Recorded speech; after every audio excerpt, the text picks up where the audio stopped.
Pemirsa, indikator politik merilis angka kepuasan masyarakat terhadap 10 tahun pemerintahan Presiden Joko Widodo.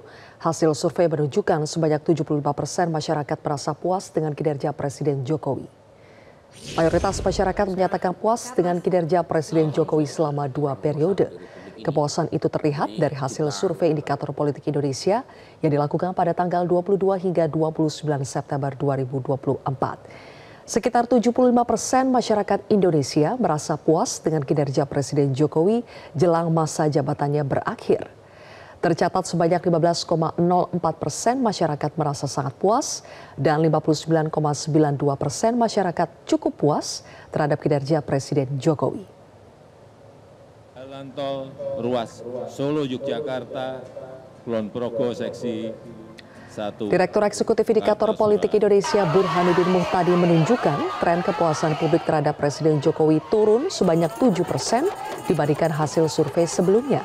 Hal ini dipengaruhi tingkat inflasi selama masa pemerintahan Jokowi. Survei tersebut menggunakan penarikan sampel dengan metode multi-stage random sampling.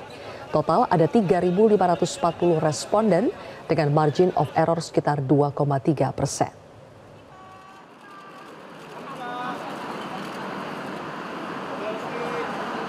Puas atau tidak puas, ini temuan survei terakhir kami. Ini pertanyaannya standar yang kita lakukan berulang kali sejak pemerintahan Megawati 2003 pertama kali kita survei sampai sekarang, ini pertanyaan standar. Nah, hasilnya kalau dilihat di layar itu 15,04% mengatakan sangat puas, 59,92% responden sekitar 3.500 lebih mengatakan cukup puas, sementara yang mengatakan tidak puas itu kurang lebih sekitar kurang puas dan tidak puas sama sekali itu kurang lebih sekitar 24,4%. Selama sepekan ini Presiden Jokowi melakukan kunjungan kerja ke Nusa Tenggara Timur. Di hadapan warga, Presiden Jokowi secara terbuka kembali meminta maaf atas kebijakan yang kurang berkenan selama masa kepemimpinannya.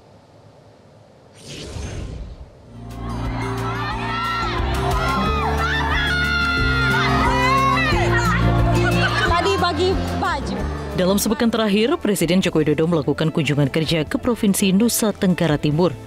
Sambutan masyarakat mengiringi kunjungan Jokowi di Pasar Rakyat Keva Menanu di Kabupaten Timur Tengah Utara pada Rabu 2 Oktober 2024. Presiden Jokowi berinteraksi langsung dengan para pedagang untuk mengecek harga-harga serta ketersediaan sejumlah bahan pokok. Di tengah kunjungannya, Presiden Jokowi terus menegaskan komitmennya untuk selalu memperhatikan kebutuhan rakyat, termasuk dalam stabilisasi harga bahan pokok yang menjadi prioritas pemerintah. Di hadapan para warga, Jokowi secara terbuka kembali meminta maaf atas kebijakan yang mungkin kurang berkenan selama masa kepemimpinannya. Dan pada kesempatan yang baik ini, Bapak Ibu, warga yang saya hormati, saya adalah manusia biasa yang penuh dengan kesalahan, yang penuh dengan kekurangan, yang penuh dengan kekilapan. Pada kesempatan yang baik ini saya ingin mohon maaf yang sebesar-besarnya atas segala kebijakan yang mungkin kurang berkenan di hati Bapak Ibu sekalian.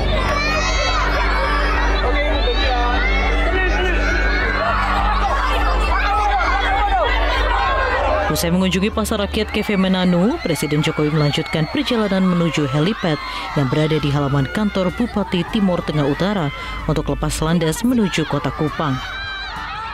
Sepanjang perjalanan, ribuan warga memberikan sambutan hangat melepas keberangkatan Jokowi.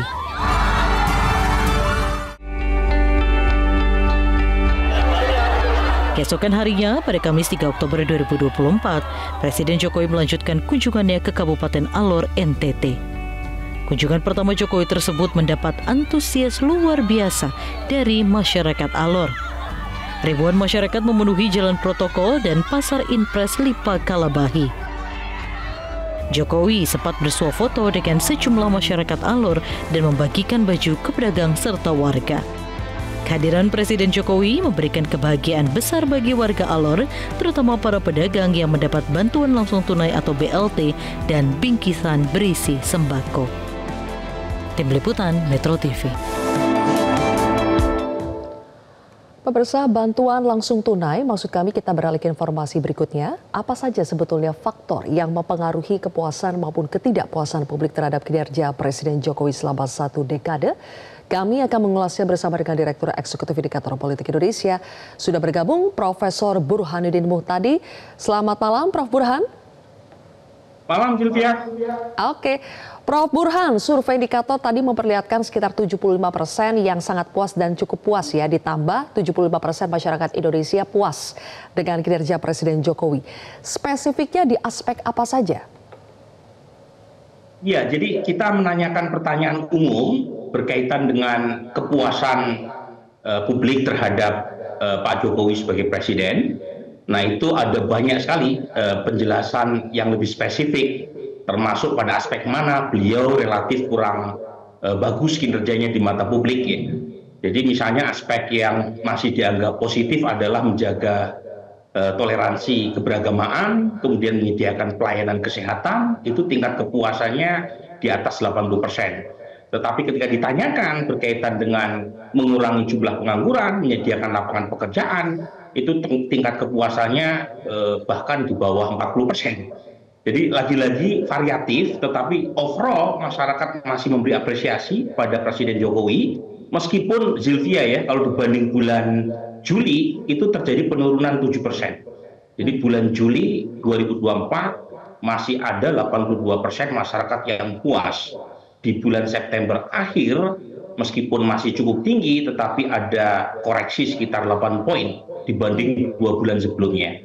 Nah, itu yang kita temukan survei terakhir sebelum Presiden Jokowi lengser. Oke, jadi Mas Burhan bisa dibilang kalau faktor kepuasan terutama ada poin 1-3 tidak yang menyatakan puasnya itu di bidang apa saja? Ini ada 30-an item yang kita uji ya. Jadi kalau 3 teratas yang dianggap baik atau sangat baik itu adalah toleransi keberagamaan, itu total ada sekitar 86% yang menganggap pemerintahan Jokowi sukses menjaga toleransi keberagamaan. Kemudian menyediakan pelayanan kesehatan yang terjangkau itu total 85% yang mengapresiasi kinerja pemerintahan Jokowi soal ini. Kemudian yang tertinggi ketiga itu membangun infrastruktur transportasi umum, itu kurang lebih 84%. Ini top 3. Tentu ada lagi yang lain ya, masalah keamanan, masalah menghilangkan rasa terancam dari kelompok teroris, dan seterusnya. Tetapi 3 yang teratas tadi yang saya sebut, sementara 3 yang terbawah itu memberantas korupsi, itu hanya 47% masyarakat yang mengapresiasi, sementara yang mengatakan kondisi pemberantasan korupsi buruk di bawah pemerintahan Jokowi itu sekitar 47%. Jadi imbang. Sementara yang mengapresiasi kinerja pemerintahan Jokowi soal penyediaan lapangan pekerjaan itu hanya 44%. Lebih banyak yang mengatakan pemerintahan Pak Jokowi kurang mampu menyediakan lapangan pekerjaan. Dan terakhir mengurangi jumlah pengangguran itu juga relatif paling buruk ya, raport Presiden dan pemerintahan Jokowi terkait dengan masalah ini. Kemudian terkait dengan respondennya, Prof. Burhan, apakah ada pembagian atau kita bisa lihat pemetaannya tingkat survei yang lebih banyak puas itu terjadi pada masyarakat di daerah atau di wilayah yang seperti apa, di perkotaan kah, di pedesaan kah, yang puas dan tidak puas? Ya, jadi kalau kita lihat data demografinya itu menarik. Pertama, meskipun di wilayah perkotaan mayoritas juga puas, tetapi tingkat kepuasannya jauh lebih rendah dibanding warga yang tinggal di desa. Termasuk mereka yang berpendidikan tinggi, kepuasannya mencapai 59%, jauh di bawah rata-rata nasional 75%, tetapi memang masih mayoritas di atas 50%. Cuma kalau dibandingkan dengan warga yang berpendidikan SLTP atau SD, itu yang puas mencapai 80% lebih.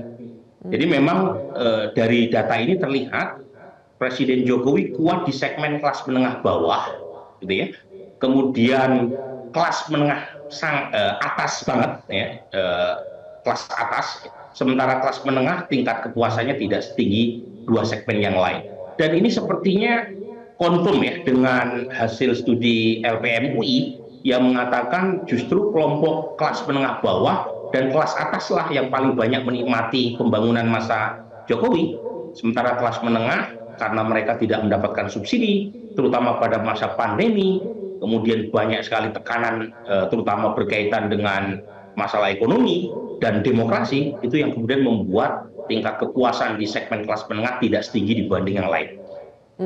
Oke. Tadi Mas Burhan sudah mengatakan kalau dibandingkan dengan survei indikator terakhir yang Juli 2024, survei terbaru indikator menunjukkan terjadi penurunan tingkat kepuasan publik terhadap Presiden Jokowi itu ada 8 poin. Penyebabnya apa saja, Mas Burhan?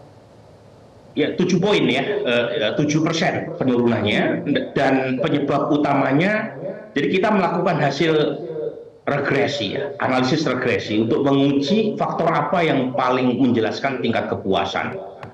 Dan kita bandingkan dengan data survei bulan Juli 2024. Nah, ternyata selain variabel-variabel demografi yang konsisten menjelaskan tingkat kepuasan Presiden Jokowi adalah kalau misalnya mereka tidak setuju aksi kawal MK.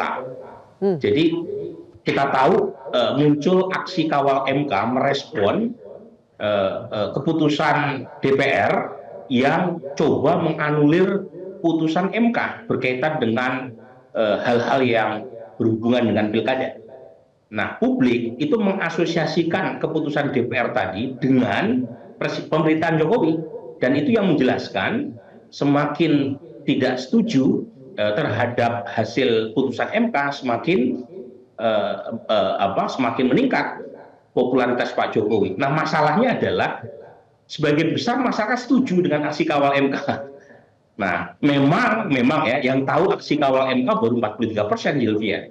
Tetapi ada faktor ini yang menjelaskan mengapa approval Presiden Jokowi terkoreksi 7% dibanding bulan Juli.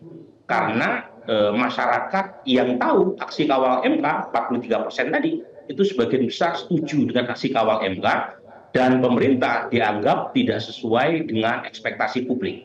Dan ini yang kemudian diikuti oleh pemerintahan Jokowi dan DPR untuk ikut serta apa yang sudah diputuskan oleh MK dan tidak kemudian offside berkaitan dengan apa yang sudah diinginkan oleh publik. Jadi Prof. Burhan, kalau selama 10 tahun terakhir berdasarkan survei-survei yang sudah dilakukan indikator politik Indonesia selama ini, terkait dengan faktor pemerataan ekonomi selama masa pemerintahan Presiden Jokowi, kalau bisa disimpulkan nilainya atau evaluasi pendapat dari respondennya itu seperti apa? Soal itu bagian dari rapor biru ya dari publik terkait dengan pemerataan. Jadi masyarakat kita ini tidak hitam putih, sangat objektif dan proporsional.